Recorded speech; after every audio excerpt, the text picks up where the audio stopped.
सिंधु घाटी सभ्यता में मुहरों पर प्रयोग होने वाली भाषा की चित्रलेखात्मक लिपि पूरे क्षेत्र में एक जैसी मिली है। हालांकि इसे अभी पढ़ा समझा नहीं गया है, फिर भी भाषा की इस लिपि की इतने बड़े क्षेत्र में एकरूपता उस समय की इसकी मजबूत स्थिति को बयां करती है, जहां आज उन्हीं क्षेत्रों में कई भाषाओं का प्रयोग होता है।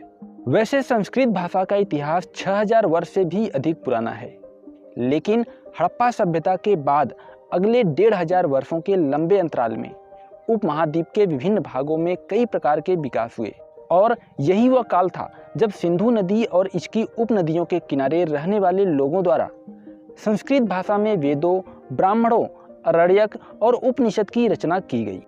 600 ईस्वी पूर्व तक इन क्षेत्रों में जनमानस के बीच अन्य दूसरी भाषाएं भी प्रचलन में आ गई थी।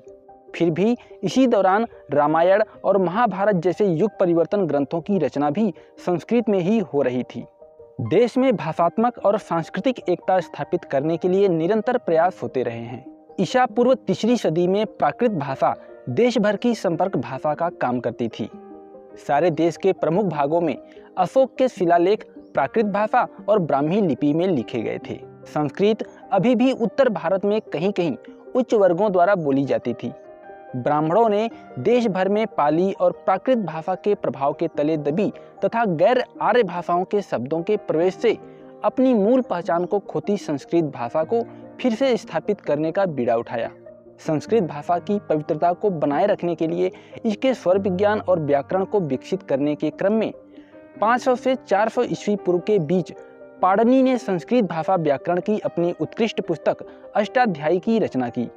इसी क्रम में 400 से 300 ईस्वी पूर्व के बीच कात्यायन ने वार्तिकी और 200 ईस्वी पूर्व के दौरान पतंजलि ने महाभाष्य की रचना की। हालांकि वार्तिकी और महाभाष्य अष्टाध्यायी पर ही टिकाए हैं। इन रचनाओं ने इस भाषा को एक उत्कृष्ट श्रेणी दिलाई और इसे प्रभावी रूप से स्थापित किया। मौर्य वंश की समाप्ति और देश में ब्राह्मणवादी साम्राज्यों शुंग वंश, कड़ वंश और सातवाहनों ने संस्कृत भाषा का प्रचार प्रसार व्यापक रूप से किया, जिसके कारण संस्कृत देश के कोने कोने में राजभाषा के रूप में प्रचलित हुई। यह सिलसिला 400 ईस्वी यानी 4वीं सदी में आकर गुप्त काल में और भी मजबूत हुआ। यद्यपि गुप्त काल के बाद देश अनेक छोटे छोटे राज्यों में बंट गया, फिर भी राजकीय दस्तावेज संस्कृत में ही लिखे जाते रहे। भाषा के विकास के क्रम में राज्य के संरक्षण की मुख्य भूमिका होती है। मुगलों ने फारसी एवं उर्दू को राजभाषा बनाया तो अंग्रेजों ने अंग्रेजी को। वैदिक काल से लेकर आधुनिक काल तक संस्कृत भाषा में रचनाएं होती रही हैं। जिन दिनों लिखने के साधन विकसित नहीं थे, उन दिनों भी इस भाषा की रचनाएं मौखिक परंपरा से आगे बढ़ रही थी। संस्कृत भाषा वैज्ञानिक दृष्टि से भारोपी परिवार की भाषा है। ग्रीक, लैटिन, अंग्रेजी, रूसी, फ्रांसीसी, स्पेनी आदि यूरोपीय भाषाएं भी इसी परिवार की भाषा मानी जाती हैं। यही कारण है कि इन भाषाओं में संस्कृत शब्दों जैसी ही ध्वनि और अर्थ वाले अनेक शब्द मिलते हैं। ईरानी भाषा तो संस्कृत से बहुत मिलती है। साथ ही हमारे देश की प्रायः सभी आधुनिक भाषाएं संस्कृत से जुड़ी हैं। हिंदी, मराठी, गुजराती, बंगला, उड़िया, असमिया, पंजाबी, सिंधी आदि भी इससे ही विकसित हुई हैं। दक्षिण भारत की तमिल, तेलुगु, कन्नड़ तथा मलयालम में भी संस्कृत के बहुत से शब्द मिलते हैं, जिन्हें उन भाषाओं ने अपने ढंग से अपनाया है।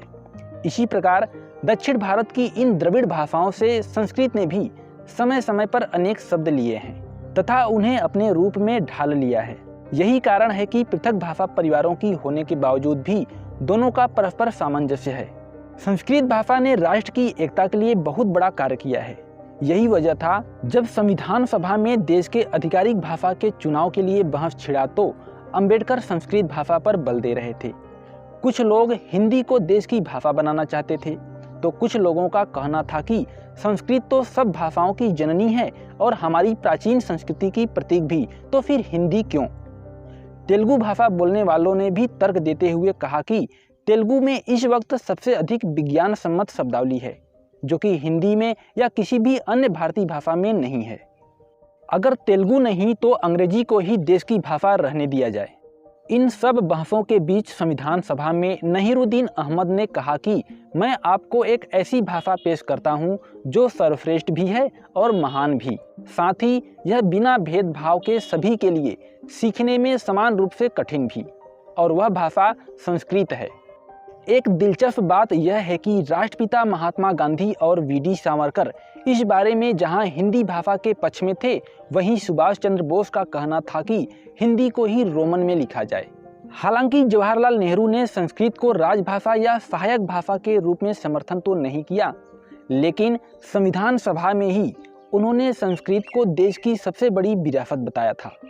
उन्होंने कहा था, यदि मुझसे पूछा जाए कि सबसे बड़ा धन क्या है जो भारत के पास है, उसकी सर्वोत्तम विरासत क्या है, तो मैं बिना किसी हिचक के कहूँगा, यह संस्कृत भाषा एवं साहित्य है। और वह सब कुछ जो इसमें है, जब तक यह जीवित रहेगी, लोगों के जीवन को प्रभावित करेगी, तब तक भारत की मौलिक प्रतिभा बरकरार रहेगी। संविधान सभा में अंबेडकर ने ऑल इंडिया अनुसूचित जाति फेडरेशन की कार्यकारी कमेटी के विरोध के चलते संस्कृत को भारत की आधिकारिक भाषा बनाने के प्रस्ताव को वापस ले लिया था।